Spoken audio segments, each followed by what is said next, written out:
Historia nyingi zilikuwa zenye kuleta hali ya kujiamini pamoja na kujimilikisha kile ambacho unaona ni haki yako milele. Mataifa mengi yalipigania kile ambacho kilikuwa ni haki yao.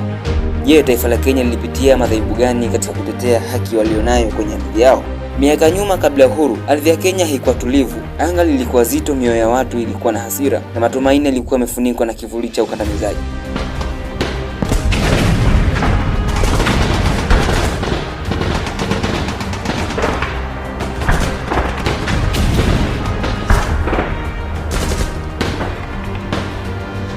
Watu walinyang'anywa ardhi yao, walilazimishwa kutumikia mifumo ya kigeni na waliishi kama wageni katika nchi waliokuwa ni haki yao. Lakini katikati ya giza hilo kulizaliwa moto. Moto wa kupigania haki uliweza kubeba silaha za Wakenya na mitutu ya bunduki kutoka kwa wageni. Wageni hao ni pamoja na Wajerumani, Waingereza na wengineo. Je, moto huo ni moto gani ulioleta uchochezi wa vijana na wazee kushika silaha zao? Moto huo ni Mau Mau. Mau Mau ambalo si kundi la wapiganaji, ilikuwa ni ishara ya hasira miaka mingi, ndoto ya uhuru na uamuzi wa watu wa kawaida kuikomboa nchi yao kutoka kwa wakoloni. Vijana walikusanyika kwa siri, wakala viapo ya kutisha, wakajificha milimani na wakaapa kuwa ni uhuru au kifo.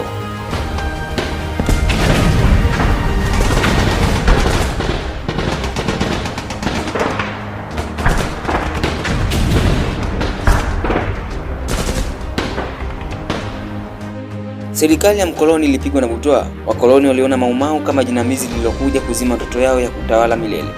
Walitangaza hali ya hatari, wakapeleka askari wa kivita na kuanzisha mateso ya kutisha, lakini hawakuweza kuuzima moto uliokuwa tayari kuwaka mioyoni mwa Afrika. Mau Mau hawakuwa na mabomu.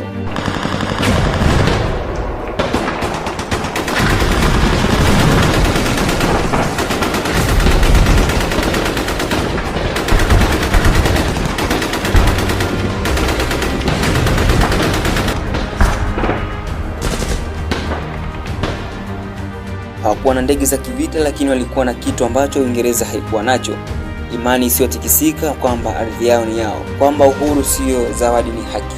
Wengine waliwaita magaidi, lakini ukweli hauwezi kufichwa milele. Mapambano yao yaliamka dunia nzima, yakaibua aibu za ukatili wa koloni, na kwa mara ya kwanza Uingereza inaanza kukubali enzi ya koloni ilikuwa inafikia mwisho wa taifa la Kenya. Na ilipofikia Disemba 12, 1963, bendera ya Uingereza ilishushwa kutoka angani na ya Kenya ikapandishwa. Dunia ilishuhudia mwanzo mpya, lakini nyuma ya shangwe hizo palikuwa na damu iliyomwagika, machozi yaliyotiririka na maisha yaliyopotea.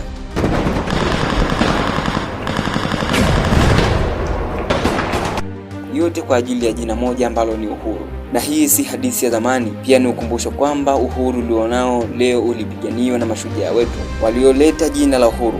Na historia ya Kenya haiwezi kamwe kuwa kamili bila kutaja Mau Mau. Na hii si hadithi ya zamani, pia ni ukumbusho kwamba uhuru tulionao leo ulipiganiwa na mashujaa wetu walioleta jina la uhuru. Na historia ya Kenya haiwezi kamwe kuwa kamili bila kutaja Mau Mau. Mashujaa hao walijificha misituni, waliteseka magerezani, walinyongwa bila kesi, lakini walikuwa na sauti inaendelea kuvuma kizazi hadi kizazi.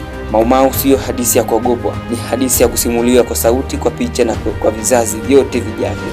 Na yote kwa yote, mhenga anasema kuwa mtaka cha mvunguni sharti ainame. Na aliyekuandikia makala haya na msomaji wa makala haya ni Abdi Khatib Ramazan. Nikutakia usikilizaji mwema wa makala nyingine.